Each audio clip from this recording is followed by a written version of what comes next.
Bible യഥാർത്ഥത്തിൽ അങ്ങേയറ്റത്തെ സാഹിത്യഭംഗി നിറഞ്ഞു നിൽക്കുന്ന ഒരു ഗ്രന്ഥമാണ്. എൻ്റെ ജീവിതത്തിലെ നല്ലൊരു കാലം ബൈബിൾ വായന എൻ്റെ ജീവിതത്തിൻ്റെ ഭാഗമായിരുന്നു. ബൈബിളിലെ പല ഭാഗങ്ങളും എനിക്ക് ഹൃദയസ്ഥവുമാണ്.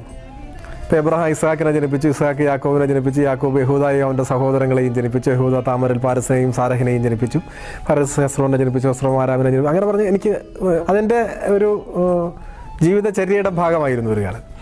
അപ്പോൾ അതിൻ്റെ സാഹിത്യ ഭംഗിയും അതിൻ്റെ ധ്വന്യാത്മകമായ പ്രയോഗങ്ങളുമെല്ലാം നമുക്ക് വളരെ പഠനാർഹമാണ്. സത്യത്തിൽ മത്തായിയുടെ സുവിശേഷം തന്നെ 23-ാം അധ്യായം എൻ്റെ ഓർമ്മ ശരിയാണെങ്കിൽ നോക്കൂ നിങ്ങൾ, അതിലൊരു പരാമർശമുണ്ട്.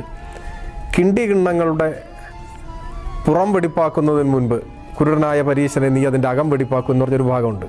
ഇത് കേട്ട ഉടനെ ഇത് കിണ്ടിയെയും കിണ്ണത്തെയും കുറിച്ച് പറഞ്ഞ കാര്യമാണെന്ന് പറഞ്ഞ് അടുക്കളയിലേക്ക് ഓടിയിട്ട് കിണ്ടിയും കിണ്ണവും എടുത്തുകൊണ്ട് വരുന്ന മാനസികാവസ്ഥയിൽ നിങ്ങൾ ബൈബിൾ വായിക്കരുത്.